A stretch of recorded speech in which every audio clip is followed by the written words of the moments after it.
Emily, Nicole, and Rob again, and welcome to Yeah, We Went There, the sex positive podcast where we dive deep inside the hot topics of human sexuality and come out the other end happier, healthier, and better educated. On today's episode, we explore the concept of love languages for the neurodiverse. Get ready for some sex education because, yeah, we went there.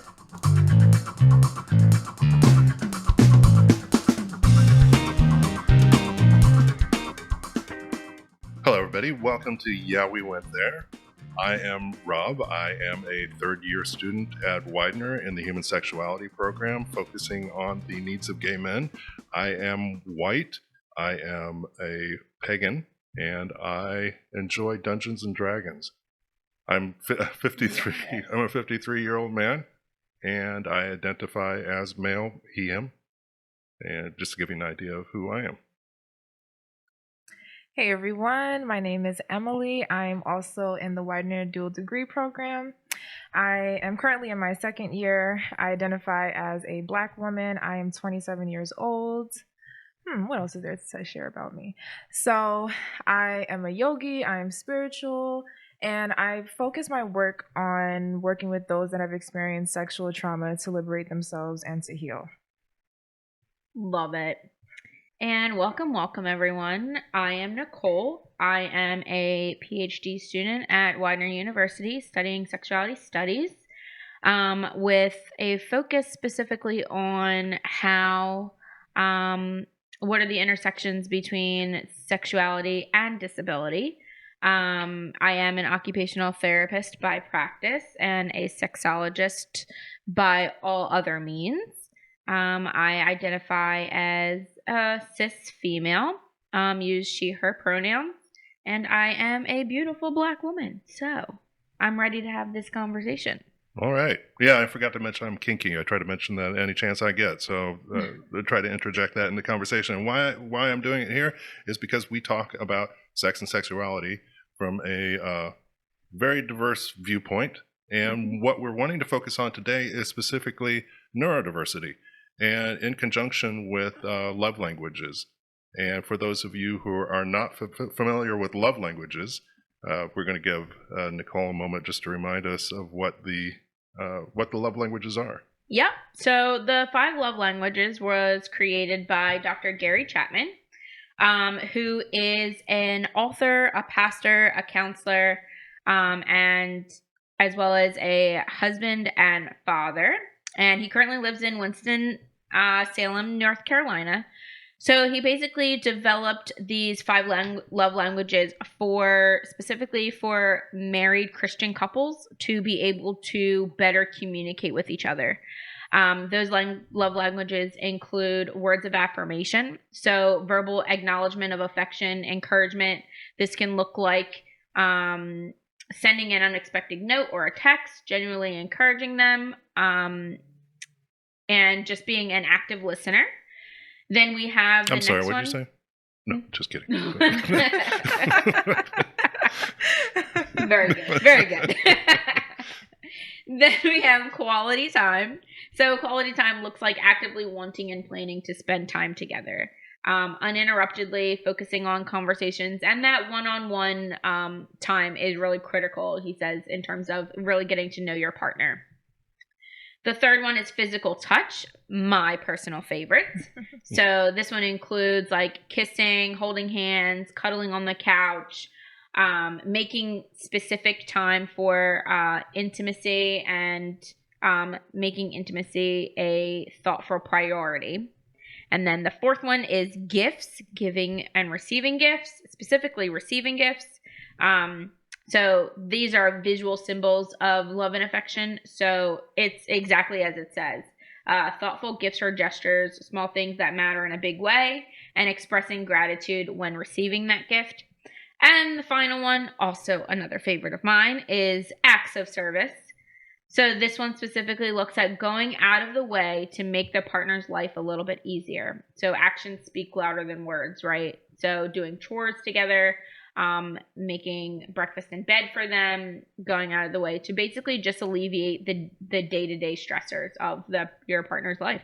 So basically, the philosophy is that you have a love language that you give to others. So this is how I show my love for you. but then you have your love language that you receive. So this is how I know that you love me in these particular ways.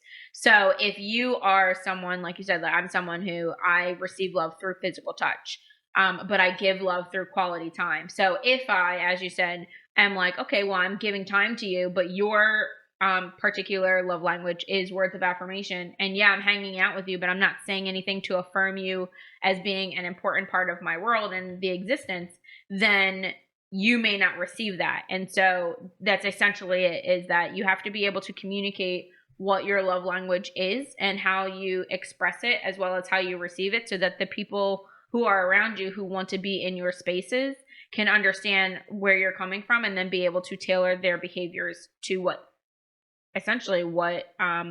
demonstrates that they love and like want you in their world in whatever capacity that is. So it would benefit any relationship, really. Essentially, yep. Knowing what your love language is and what the person you're in relationship with their love language is. Exactly. Well, and then his work actually spans multiple populations. So there are books that specify to children, to military, specifically to men, specifically to singles, specifically to married couples.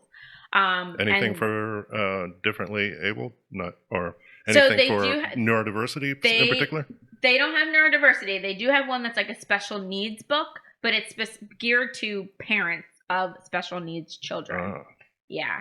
So, which I found, I did download that book. I haven't had a chance to read it yet.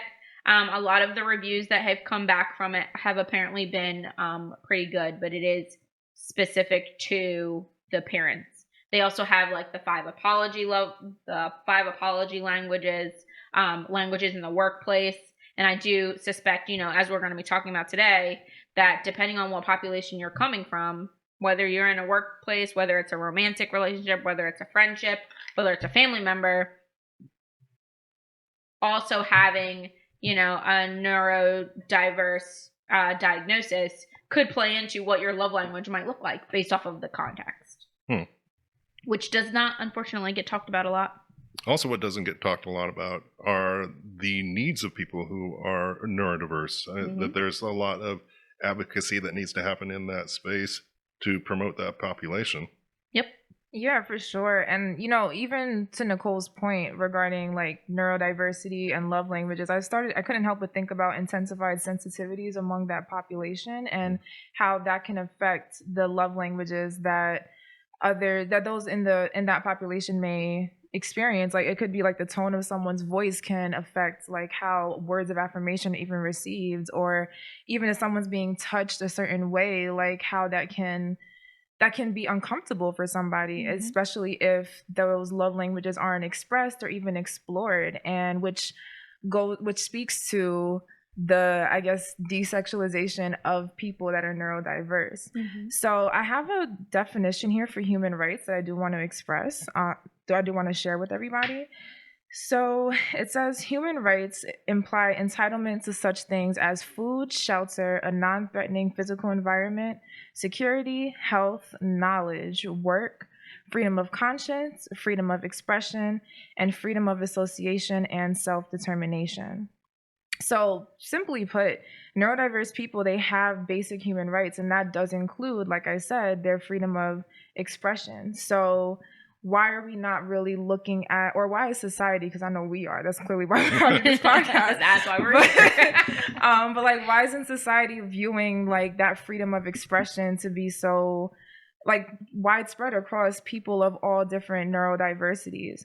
So like, and that goes to the point of like, advocacy and rights for them to just simply express themselves, because there are many judgments that are placed on people that are neurodiverse. And I've seen many texts and heard various conversations from people about, they may not have autonomy to just like to make decisions for themselves, or be able to willingly have a partner that listens to them and can understand what works best for that particular person. So I think it's just a good idea to just speak up for that discrepancy and recognize that, they are human beings just like the rest of us. Indifference does not mean that you're not human. You're just a different type of human, and that's fine. Yep. Yeah, like what you're saying about giving voice. There's this privilege as a bad word, but privilege, it depends on how you use it. And if you recognize where your privilege and power and where your voice is heard, if you can utilize that to benefit a group of people who don't have power in that space, I mean, that's an effective use of privilege. But just to coast on this is the way things are and this is the way they will always be, continues to marginalize a group of people who have rights. And I think we've spoken before about how human sexuality is a human right. That we have the right to experience pleasure and joy in our body and our lives in ways that speak to us, and that we don't have to be quote unquote normal in order to enjoy what comes with being human. You know, you just made me think of this group that I found called Sins Invalid, and their slogan is an unshamed claim to beauty in the face of invisibility. So this is a disability justice-based performance project, and they introduce various artists that have different disabilities, whether it be physical disabilities, intellectual, neurodivergence, and it's all about introducing sexuality and really embodying that the disabled body is not desexualized. Like, there is beauty within that body, even though there's invisibility across society for them. But I really just love this group. Like, I don't even know where they're based, but they have like these wonderful performances. So if any of you are listening, shout out to y'all. And when we're talking about advocacy, I think it's important as sex clinicians and sex educators to try to find advocacy in pop psychology spaces, because that's what we're talking about with these love languages. It's very much a pop psychology that a lot of people are familiar with it. Oprah did a lot to kind of make this famous. She had Dr. Chapman on her show and interviewed him, and it was a very popular episode for her. But there are populations it does not speak to. Right. And specifically what we're talking about in this case is the neurodiverse. As you rightfully pointed out, Emily, there is a difference in how these inputs are received by people who are neurodiverse. So when you're talking about touch, it can be there may be somebody who's neurodiverse whose love language is touch, that they enjoy receiving touch, but they need to receive it in a particular way. Right. Otherwise, it becomes a torture. And somebody with a BDSM kink background, I can tell you there's a very fine line between pain and pleasure. Oh, yeah. And if you're always in one, then it's problematic. So how do we amend these love languages we just talked about if we want to be in relationship with neurodiverse people? And that's the approach I think we want to take, is if you are somebody who's considered neurotypical, what should you be considering? Whatever typical means, but yes. But what should you be considering when you are in relationship with somebody whose experience of life is different than yours, the neurodiverse, what should you keep in mind in each of these settings? Somebody who is neurodiverse, I don't think it should be their responsibility to amend the world to fit them. I think that there is an obligation to educate yourself on neurodiversity and make adjustments as somebody who's neurotypical, whatever that is, to accommodate sounds so patronizing, but to make life easily accessible for everybody. When you are trying to get to know someone and you're trying to get to understand like their likes and their dislikes, and the way in which that you can understand them and they can understand you, that's essentially what the background behind these love languages is to be able to better understand the person that you hopefully can develop a partnership with, a relationship with. And so when you can have these conversations that have a basis that can help build a foundation towards whatever relationship that may look like, that's what makes it easier for everyone involved, as opposed to playing these guessing games that I feel like sometimes we do when we're trying to better understand someone. And then if you guess wrong, now you have potentially caused harm when that wasn't the intention. So. And it speaks to the importance of conversation and relationships in general. Exactly. But particularly when you are aware that there is a different lived experience. You can't come in with your own assumptions and expect to understand completely the reality of the other person. Even if all your demographic markers match up, there's still no way you can know how that other person is seeing the world, and it necessitates a conversation about how you give and receive love, how you prefer to make love, how you any of those things that we normally think of as instinctual. And as I've learned, human sexuality is not instinctual. There are some things that are driven by instinct, but how it all plays out is very much, you have to give some thought to that. Yep. Well, and that goes to, so there was an article that I read that I actually found to be quite interesting. And it talked about the prediction that the use of these love languages has on the love and relational satisfaction. So the hypothesis within this particular article was that partners who perceived that their partner used their preferred love language well would report greater feelings of love and relationship satisfaction. So they ended up having approximately 981 individuals. They didn't necessarily say what the background of these individuals were. From what I remember reading, I don't think like the understanding between like neurodiversity versus neurotypical, like what that looks like, was not a focal point in this particular article. But the findings supported the hypothesis that a partner's perception that their partner was using their preferred love language. So if I am in a relationship with someone and my perception is that my partner is using the love language I best understand and receive love, then my levels of love and relationship satisfaction would increase. I found it interesting, though, that they also found like a difference between what to be, I'm understanding to be cis men and cis women, because it was a heterosexual couples. But it stated that women who thought their partners were using their preferred love language well reported greater feelings of love as compared to men. So there was that like gender difference. So even on like a basic level of there being a gender difference, what would the difference be, and what does the research show about people who, you know, have who are neurodiverse, and, you know, will their relationship and love satisfaction also increase knowing that their partner is using the love language that is preferred, and what does that look like between partners?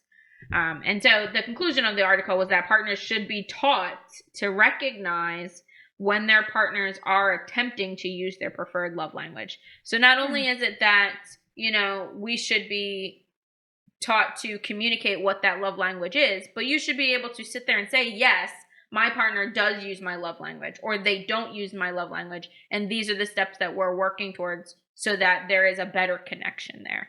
Yeah, and when we're talking about neurodiversity, there's more of a chance for that being misinterpreted. Exactly.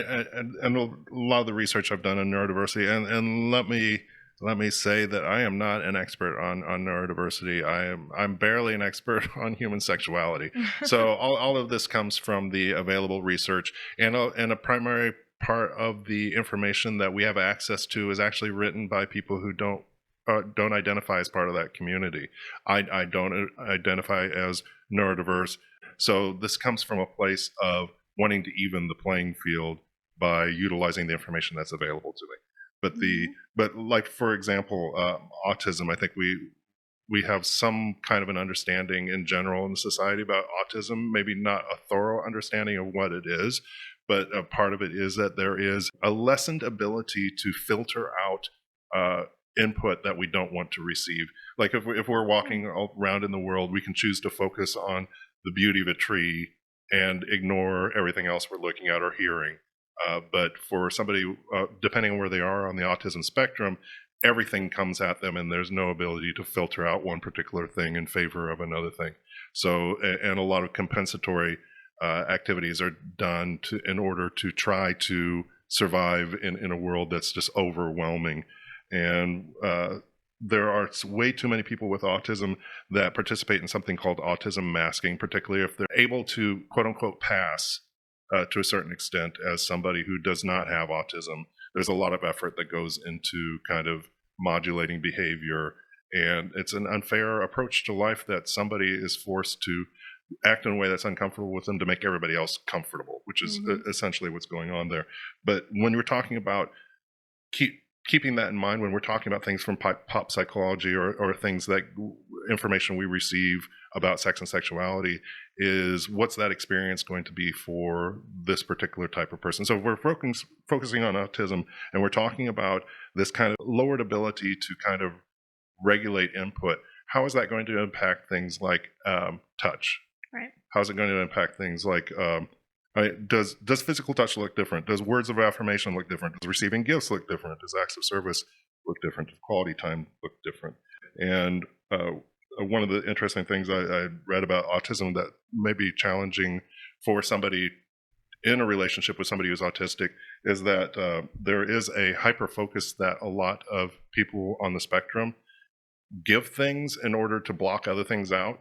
And they said one of the things that people with autism can hyper focus on is their relationship. That becomes their special interest, and they're just like all about that in an all-consuming way, which can be uncomfortable for somebody who does not experience that. So and I think it's incumbent upon anybody who is not neurodiverse to do a lot of research into, once you find out you're in a relationship with somebody who has a particular neurodiversity label, to kind of explore what that label is, not rely on them to be the expert for that, but to kind of inform yourself what potential issues might be before you have that first conversation, in-depth conversation about how are we going to be in this relationship. I'm glad that you brought that up, because one of the articles, another article that was like on a website, specifically talks about how to determine your child with autism's love language. But I think that the action steps that they specifically state in this article can be translated to relationships where at least one partner has a neurodiverse diagnosis. And it could be autism. It could even be ADHD, because I know that, at least from the little that I know of that diagnosis, that hyperfocus also comes into effect. And so, like, some of the things that they talked about in this article was to allow that having this communication allows you, as the neurotypical person, and I am using air quotes there, to identify different triggers and figuring out different behaviors that best combat, what those potential problematic behaviors would be. Again, air quotes. And so some action steps that they talked about was like, for words of affirmation, what does that look like? Okay, always speaking through giving choices, verbal praise, active listening, and then paraphrasing, what it is that you're saying so that you better understand what they're saying. When it comes to physical touch, that could be increasing sensory. That could be sensory breaks. That could be letting them pick, where they are in the space. Are they in a big group? Are they in a small group? Are they by themselves? And then, in terms of like acts of service, don't do something for them, do something with them. Assist them in difficult tasks without taking over. Asking them, do you want help? Do you need help? Reminding them that if you do need help, I'm here for you. And so really understanding that, while the languages in and of themselves are similar in terms of the definition, how they look like and how they're received can be different based off of these other lenses that people come into the relationship with. So, wow, such great conversation. So 3 things are coming to mind right now, and that is communication, societal judgments, and autonomy. So regarding communication, we've been talking about that. Like, my piece is just like the willingness to really listen to that person that's neurodiverse, because they may be able to let you into their world a little bit. Like, you can do all the research in the world. You can put yourself in all these different spaces to try and gain all this knowledge, but everybody's an individual, and everyone has different needs. So what might look to one autistic person as like, okay, this is going to work for them with this love language, that might look completely different to the next person, because once again, it is a spectrum, so, and even like I said, if someone falls along the same lines of that spectrum or in the same place on that spectrum, there's going to be different needs there. So like, really listen to your partner and have a fruitful conversation about like, what does love look like to you? Yep. How is that? How do you express love and how do you receive it? Let's just have a conversation. And I mean, they might be hyper fixated on that conversation and want to dive into it and just let you know everything. And that's even more beautiful, because it's like, it's really honoring the diversity within that disability in a sense. And oddly, I don't know why I feel weird even calling it a disability, because it's just like, you're just another human being, and it's just different. You're just different, and that doesn't take away from your humanity. Yes. And that ties into the whole idea of judgments and such, and like how I mean, we all do it. Like, we all pass judgments when we see somebody walking down the street, or we come across somebody that may have like a different level of ability than we do, but that just comes from societal messages that we're receiving. We're systematically ableist. Yeah. Yes. Perfect statement. Systematically ableist. Yep. So it's like that, and then that ends up dismissing the consent of that person and the autonomy of that individual as well. Because just as there's so much diversity within that population, that also means that their dependence is going to be different as well. So yeah, like acts of service might be, okay, if you need help a certain way, like how can I help you, or whatever that might look like. But then again, sometimes you can just like take a step back and see, like, are you going to ask me for help? Yeah. Right. You know, like, do you even want help? Like, is that even, maybe out of the 5, like that's probably number 6, not even a consideration. Right. Like, Because that's a side note I have in my head, is to be careful of not falling into the white knight trap. Yeah. You know, where you think you need to step in and do everything for the other person and overcompensate for what you think that they are unable to do, instead of allowing space for somebody to live their life the way that they want to live it, regardless of what that impact is on you individually. I mean, there are some places where it's your impatience is not the priority. If you can't be patient with somebody to do things in their own time, in their own way, that's not their problem. Yeah. Yeah. Well, and that can be attributed to anybody. I know, like me, as someone who is a very independent, I don't like to ask for help kind of person. You know, when you sit there and you jump in, you just do it for me. I have the understanding that you don't think I'm capable of doing it. I don't see it as, oh, you're just trying to be helpful. Right. Yeah. I'm like, well, no, you don't think I can do it. So now I feel the need to prove to you, which then just adds a whole layer of work that I shouldn't have to put myself in. But that was just my act of service. Right, exactly. Yeah. And I'm just like, I don't want your act of service. Words of affirmation. You're doing a good job. Thank you. So yeah, so that makes sense. And then, you know, it can be tied to anybody, you know, in general. So you had a third thing, or did you cover your 3 things? I think I covered my 3 things. I'm just looking at some notes I have here from this focus group that was conducted in 2019 in Poland with 31 self-advocate adults. They all have moderate to mild intellectual disabilities, and they were talking about just like their sexual desires and their desires for intimacy, and like wanting to live on their own and wanting to live with their partners, but feeling some of them feeling like there's a sense of control over their lives because it's a very surveillant lifestyle that they're living. But they really want to have the freedom to just choose love, like however that might look to them. So, and it was I just found it to be so interesting as far as like autonomy goes. Like I mentioned before, like there's a lot of desexualization of this population. So there may be this idea that, like, you know, they're not fully aware of what their desires completely are. But if you actually take that time to listen, like we've really been talking about this whole time, then you'll realize that you have desires just like the rest of us. Like love has no color, love has no ability attached to it. Like it's just that, it's love, like, right? And love doesn't have an explanation to it as well. So, you know, why are we going to take that desire, that innate human oh gosh, I'm losing my words right now.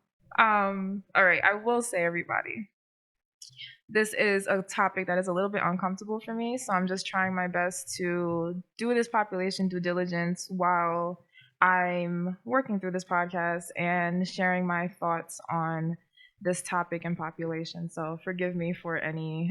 And I think that's the best we can ask for any of us. I mean, to come in and go, I'm not the expert on this. I'm a little uncomfortable with it, but I would rather lean into that discomfort and do the work than pass that discomfort onto the continue passing it on to the conversation and say, you figure it out.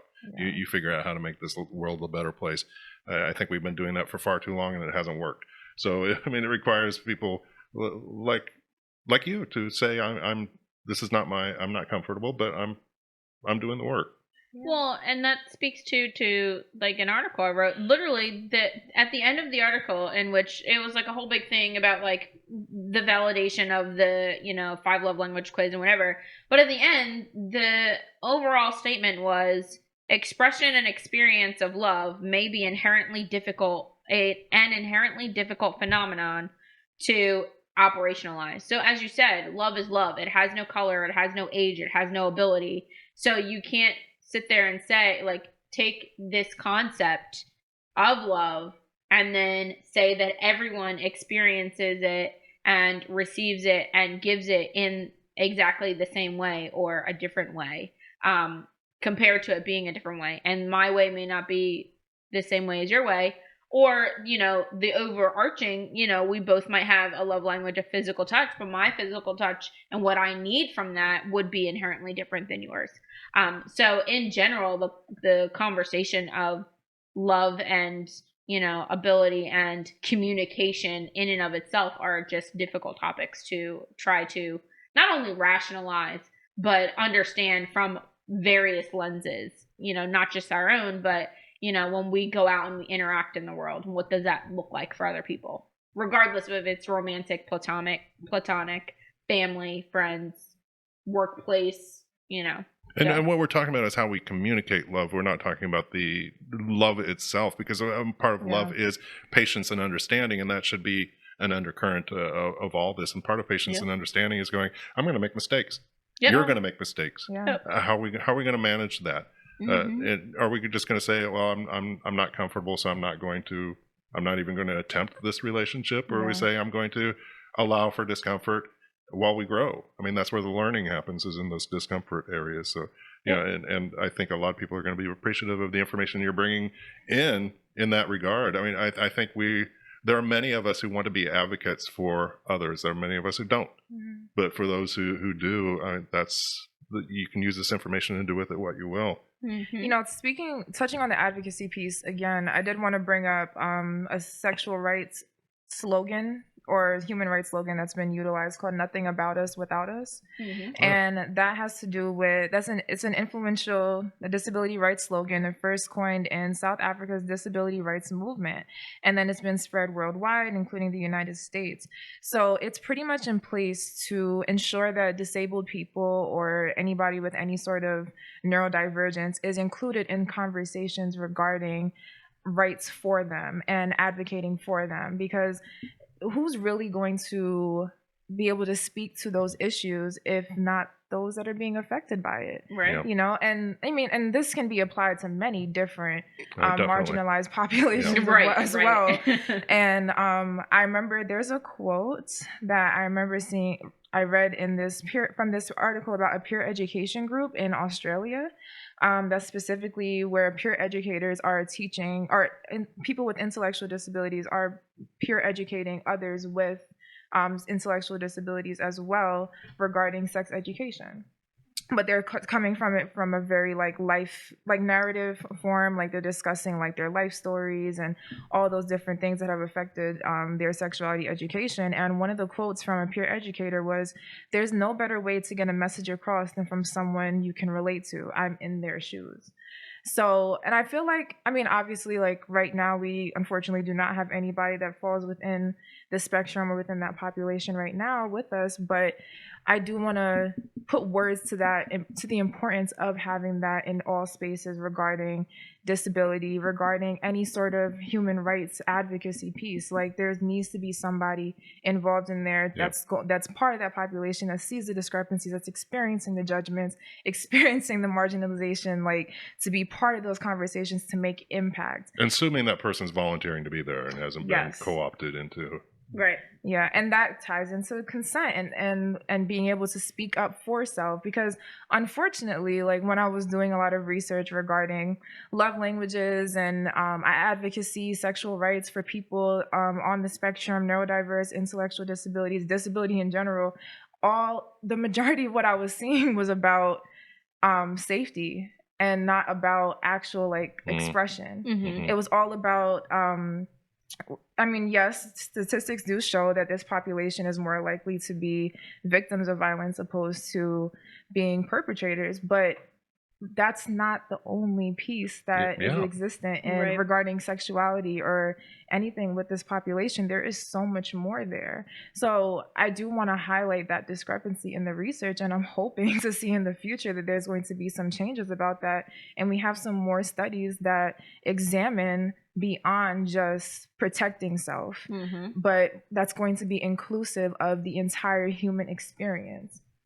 You had said something before about assuming you understand, and I was thinking about one of the things that it is a privilege to assume other people will understand your experience. Particularly if you're in the dominant group, that you walk through life assuming everybody's going to understand what it is you're going through, and you think you understand what everybody else is going through. And I was thinking, again on autism, is that. Many people on the spectrum have difficulty understanding social cues. We have this kind of way of intuiting what somebody means by either their body language or their voice tone. And many people with autism don't have that ability to kind of read minds. So, one of the things, as far as like the words of affirmation, is part of that may be explicitly saying what it is you mean, and not waiting for somebody to figure that out for you. And I think we should all be doing that anyway, just be bold in our statement of what our needs and desires are. But for some populations, it's something that we have to be even more mindful of, and don't just assume everybody interprets things the way that you do. And then there's also like cultural differences that can apply to that too, because even within this population that we're speaking about, there's going to be cultural variations, like different backgrounds that also contribute to how somebody communicates and what social cues they even are taught to pick up on, or are able to pick up on, or what's even acceptable within that culture. So that can even be another layer on top of trying to figure out like what expression of needs really looks like. And I don't want to keep focusing on autism for every time I talk. I was looking at quite a few things that fall under the neurodiverse umbrella, including dyspraxia, ADHD, dyscalculia, dyslexia, Tourette's syndrome, obsessive compulsive disorder. I mean, there are a lot of things that fall under that umbrella that may affect the way that we see the world. But one of the commonalities I was finding in looking at challenges in relationships with people that are neurodiverse is that there's a lot of shame associated with that label of neurodiverse in our society. And unfortunately, a lot of that gets internalized by people who have been given those labels, because let's be honest, these aren't labels people take on for themselves. These are things that the dominant group labels them as, so that the dominant group understands them, quote unquote understands them. But even when I'm looking at things like dyscalculia, which is it's kind of like dyslexia. Dyslexia is a reading disability. Dyscalculia is the math equivalent of that. And okay, so I read sentences differently, or I look at math formulas differently. How much of a difference is that going to make to me in relationships? It oddly has a huge impact on relationships, because if you've had this kind of sensitivity to something being wrong with you during, particularly during youth, where you haven't quite fit in with all the other students, it affects the way that you develop relationships at that age, and then it affects the way you develop relationships later on. And when we're talking about acts of service, is it an act of service if somebody is dyslexic or has problems with math, to always step in and do the work? And that's something you have to have a conversation with your partner about, is what's the heavy lifting you need me to do, and what's the stuff you need me to step back on? Because as we said before, to assume that somebody needs your help because this is their life, I mean, how did they lived before they met you? Yeah. Right. I mean, there was a whole life that came along before you entered in. You showed up and all of a sudden made their life that much easier to live. You're supposed to be the one who loves and supports. You're not supposed to be the one who is like, okay, now this is my burden to bear. It's honestly, looking at it as a burden is problematic. It's like, this is your life. How can I help enhance that? Not how can I change everything that you've already done to make your life livable. Yep. Well, and being as someone who is in the process of getting diagnosed with ADHD, I can say, at least from my own background and relationships and like how I move about in the world, that it is different. And it's also interesting to navigate, especially as it being like a new diagnosis for myself. It's also interesting to kind of see like how is it that the way I move in the world differs from the way that someone who is, quote, neurotypical moves in the world. And as being someone who presents as neurotypical, what does that look like to others? And so something that I came across in this awesome journey was these 5 neurodivergent love languages. That's more in like the social media aspect. I have found nowhere in the research that states this as being like a research thing, and I am kind of bummed about it because I feel like research doesn't talk about, like we said, like where are the pleasures, what's the upside to, yeah, you have this other diagnosis, but how are you enjoying life as opposed to what are your challenges? Right.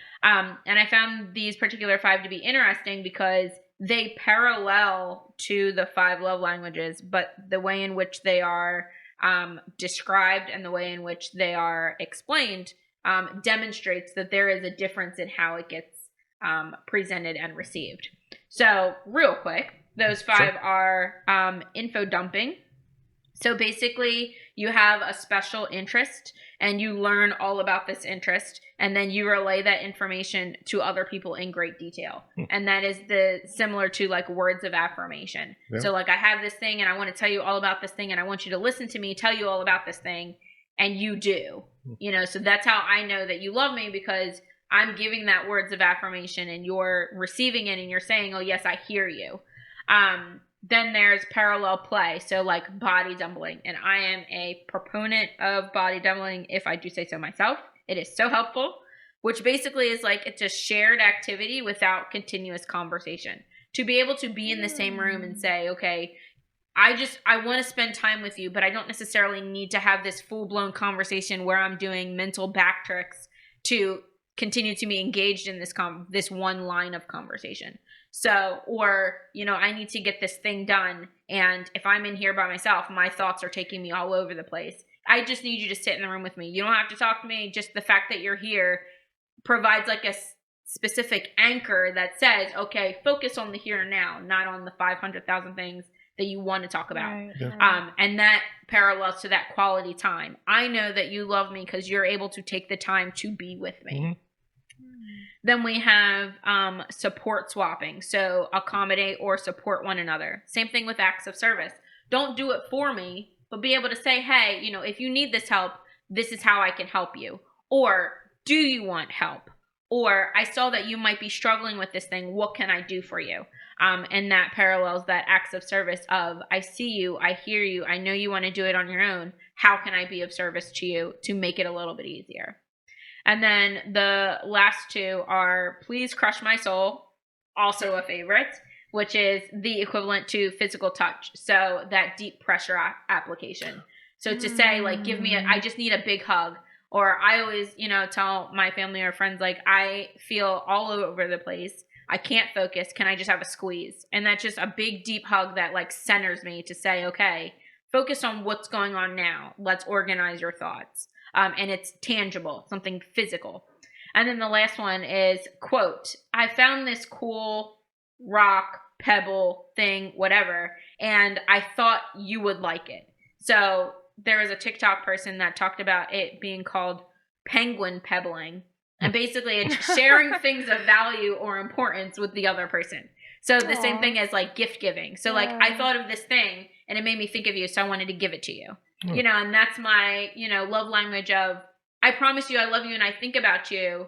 And I may not say that all the time and I may not be there all the time, but this made me think of you and I want you to know that you're still in my thoughts. I mean, I was just thinking of all this as a negotiation I think is important to any relationship, how you're going to have that relationship no matter what the aspect of it is. And I can see all these requiring, just in the traditional love languages, a conversation about, okay, now how does that apply to us? How do you want it? Because I'm thinking specifically about the crush my skull. What was that? Yeah, crush my soul. Please crush my soul. like you kind of want to talk about that. Right. Like, Yeah. what do you mean When is by this that? appropriate, and, Right. and how hard, and how do I know when to stop? You know, Right. that sort of thing. And like, what's the language around that? Like, you want me to sit on you? Like, do you just want to hug? Do you want me to get you a weighted blanket? Like, do I have to do the crushing of the soul? Like, Do you want me to bring every pebble? Right. Exactly. Exactly. So I just found that to be like really awesome in saying like, oh, okay, this is how you do it, but this is how I do it. And yeah, they are the same, but they are different as well. And that's okay. No, thank you for talking about your ADHD or potential Yeah. ADHD diagnosis. It reminded me that there's a YouTube series where a woman talks about living with ADHD. Yeah. And I thought there was a particularly interesting episode that's good to keep in mind if you're going to have a relationship with somebody that's neurodiverse is why does your home have to be a typical quote unquote normal home with this setup as you'd see in every other house? Mm-hmm. If you're in a relationship with somebody whose needs are different, why not change your home to accommodate that? She was talking about how because with ADHD, it's hard to focus on one task. You know, it's easy to get distracted. That like her coffee station, everything she needs is right there. Yep. The coffee mugs, the coffee cup, the coffee filters, the coffee grounds, everything. Because if she has to walk away to get water or something, she may not come. She'll be walking around her house with a coffee cup, you know, and eventually remember that she wanted to get coffee. So if you can, you know, set up your home in a way that is accommodating for people who need things a little differently, why not do it? Why does it have to favor, again, the dominant group? So that's part of love, is making those changes that make it easier for everybody to enjoy their life. Yes. And, Yes, exactly. I absolutely love these like alternative love languages you just shared. Yeah. I need there to be research on it. And I might be the person, people. I might have to be the person because I loved every single one of them. Yes. And I do want to make an acknowledgement for my own ableism in this conversation.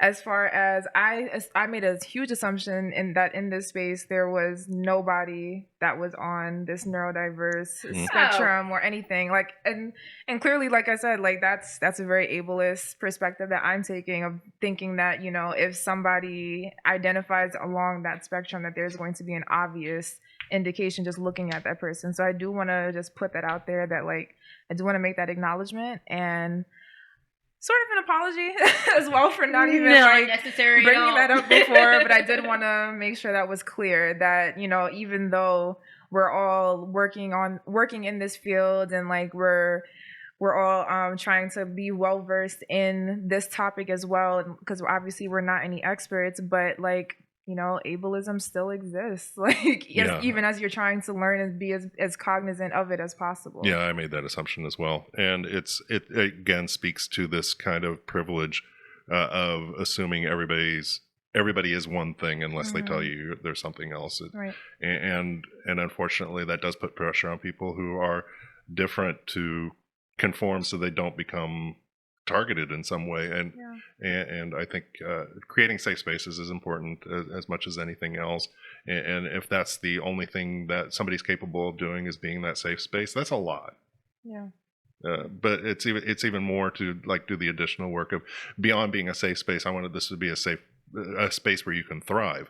So if you can create that environment for thriving, that's we're talking about moving along the levels. But I'm grateful for you bringing that up, because I think that's there's a lot of things we make assumptions about with other people. And it's not just, you know, ableism.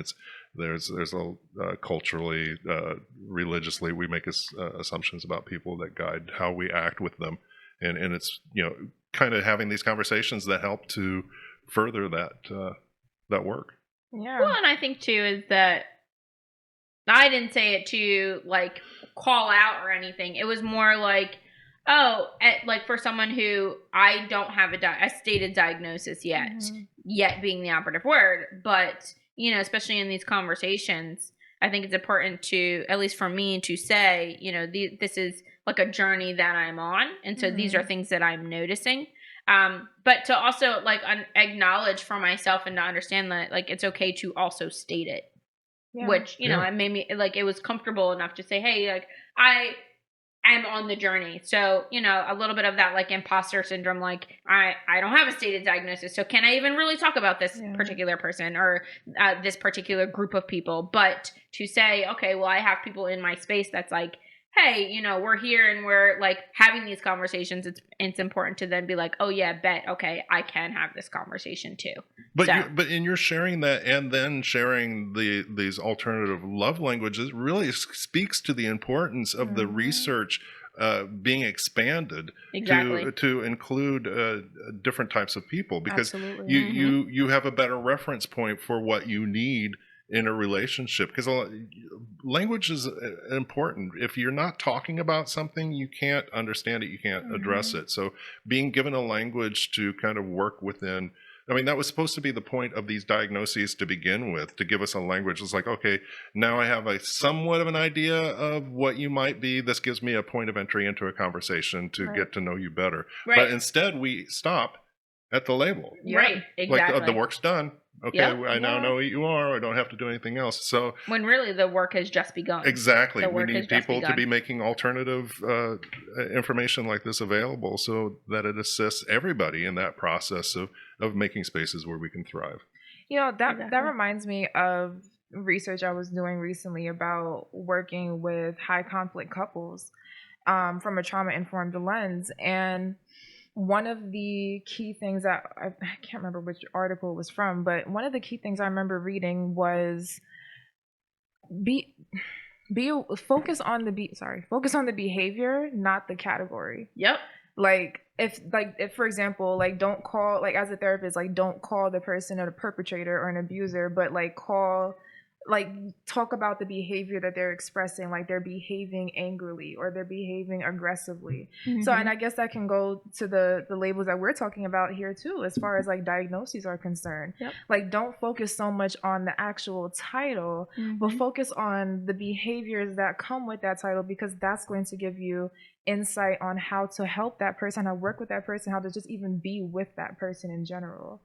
So I wanted to offer that piece. Well, and that was one of the, like, just to wrap that up, one of the articles I read specifically stated that the love languages should be viewed as like they are the behaviors people enact to carry out the intentions of the recipient. And so that's exactly it. We need to focus on the behaviors and what that looks like for people, as opposed to what is the diagnosis and then feeling like, okay, the work is done there. It's not. Yeah, I mean, the language is a tool. Yep. Yeah. Exactly. And how you use that tool is important. Yep. For sure.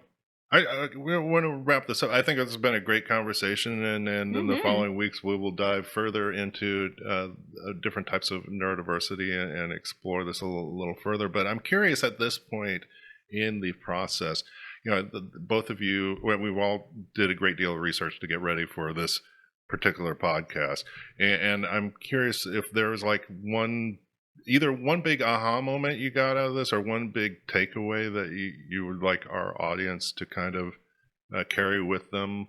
What would that thing be for you? At the end of the day, for me, my aha moment is it comes down to your communication.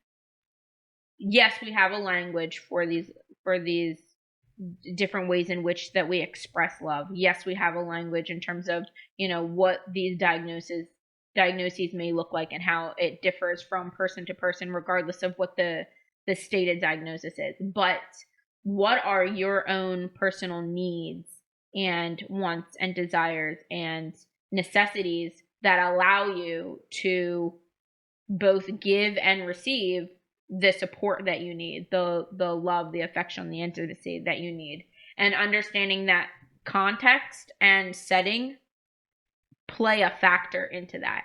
It is not just the understanding of it's me and you. It's me and you in a romantic relationship. It's me and you in a friendship. It's me and you in a workplace. And being able to say, these are the things I need in order for my own support. But then, as on the flip side, when working with people with that are neurodiverse, saying, what can I do, or how can I be more supportive, and what communication do you need from me in order for this to work, because I want this to work. Yeah. So I think that's like the biggest thing. And then really research needs to step up its game. Yeah. Oh, yeah. We need to step up the game in terms of, what the research looks like, how we can incorporate pleasure based off of the different lens you're coming from and the different background you're coming from. You know what I mean? Yeah. So those are like the big things that I'm like, where else can we go with this? I think my big takeaway after all this is that our concept of quote unquote normal is the thing that's going to be the biggest barrier to us having relationships with other people. Yeah, a lot of the research I was doing on these different types of neurodiversity is, for the person entering into a relationship with somebody who's neurodiverse, is warnings against getting aggravated or frustrated by behavior that comes along with the neurodiversity, and kind of like you expect people to act and behave in a certain way, and somebody comes into your space and acts differently. What's your response going to be to that? And if this is somebody you truly love, then it's figuring out a way to enter in with that understanding and care that is part of love. You either love somebody or you don't. I mean, and loving somebody is loving the entirety of them. To kind of parse out parts that you want to change, that's the antithesis of a love language. I mean, that's imposing your will on somebody else. You can have some frustrations with things in the moment, but expecting them to conform to whatever your needs are is not love. Kind of embracing the wholeness of somebody is where love is. And a lot of these we're just talking about. Educate yourself what comes along with this diagnosis, and being prepared to kind of deal with your, for lack of a better word, deal with your shit. Yep. For sure. Yeah, one of my greatest takeaways from this is intersectionality and just honoring that. Disability and sexuality are a huge intersection among many others within that population. So yeah, there's no issue in completely acknowledging the entire person, not just their diagnosis. Acknowledge their behaviors, acknowledge how they show up in the world, acknowledge everything inclusive of that diagnosis, but just the whole individual. So I do want to share, to wrap up, this quote from this great article by Justine Egner. It's called "The Disability Rights Community Was Never Mine," and the quote was, "One tactic is to understand intersectional identities as fluid and complex." Yep. Drop the mic. Enough said. Yes. So yeah, we went there. Yes, we did. Yes, we did go there. And we're still going. So this has been Emily, Nicole, and Rob. Thank you once again for joining us. Stay happy, stay healthy, and remember that your sexuality is yours, and do with it what you will. Yep. Love to everybody in the audience, and we will talk to you next time. Thank you. And stay sexy. Yes. Stay sexy. Always sexy.